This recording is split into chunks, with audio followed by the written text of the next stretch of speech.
Good morning. I am Kevin Price. Delighted to be with you. Going to spend some time talking to you about you and your business. I'm going to be talking about something really important, which is our energy policy and keeping America in the best position it can possibly be when it comes to energy. Energy makes America great. That's the organization I'm going to be speaking to this first segment. I've had him on before. Marita Noon, has been a guest on the show before. Marita, how are you today?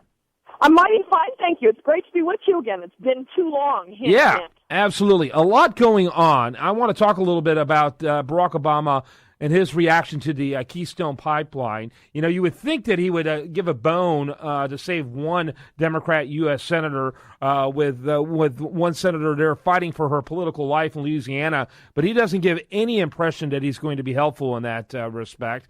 You know, and in fact, what I found interesting with his retort about it, he goes, this helps Canada, but how does this help the U.S.? Well, for one thing, anything being done from Canada is a lot cheaper to import than anything from the Middle East. Second of all, we're helping an ally rather than helping the Middle East. Thirdly, there's an infrastructure that will support American industry in the making of that pipeline. I mean, you don't have to be an economist to figure out how this helps America. Yeah, and don't forget the refining of that crude oil, which a lot of people don't realize because the Canadian crude is a heavy crude, which is what our refineries in the Gulf Coast are built to handle. And what's coming out of North Dakota in the Bakken, for example, is a light crude that the refineries can't handle. Right. And so, there's jobs there. I mean, it's a win all the way around. But President Obama is so ideologically aligned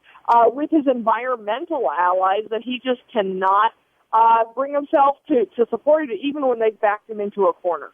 Yeah, no question about it. But I was surprised that he couldn't at least offer a little hope for the senator from Louisiana. I mean, that just shows you how hardcore he is.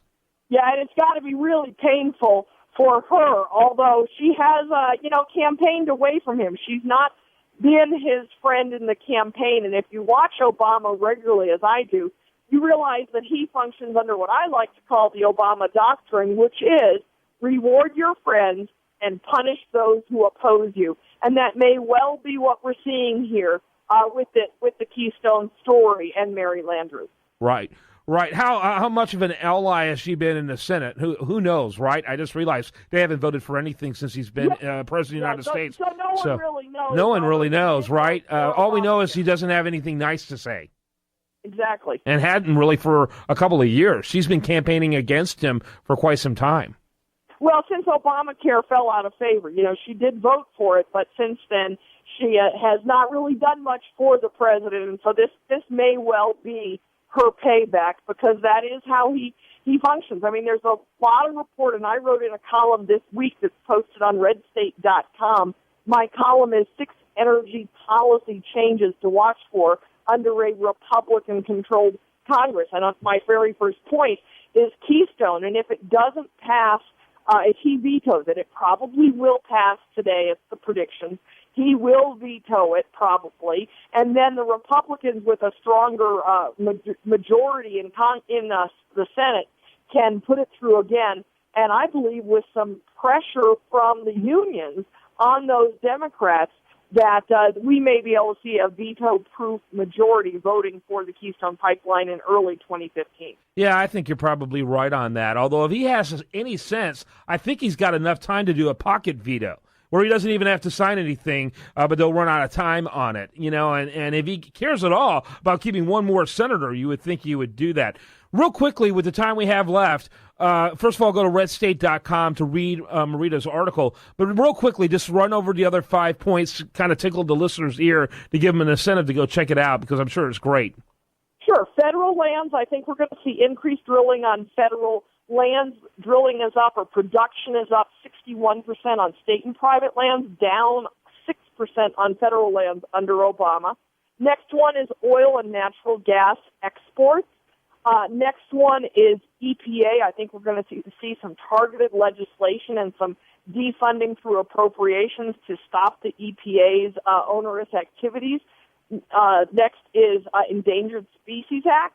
Republicans earlier this year put together a big report with a lot of proposals for reform for the Endangered Species Act, and I think that might be something we can see go through. And the last thing is climate change. And really all you need to know is that the chairmanship of the Environment and Public Works Committee is changing from Obama's biggest climate policy supporter, Senator Barbara Boxer from California, to Obama's biggest climate policy opponent, Jim Inhofe from Oklahoma. Yeah, interesting. I want people to check out the article and also to learn more about energymakesamerica.great.org. I'm sure you can find links to all your content from there. Yes, you can. All right, Marita Noon, make sure you check her out. We need to get her back on more often. This is crucial, folks. This isn't about Canadians, which, by the way, I'd like to support Canadians any day over terrorists. But it's beyond that. It's helping Americans as well. Check it out. I'm Kevin Price. More after this.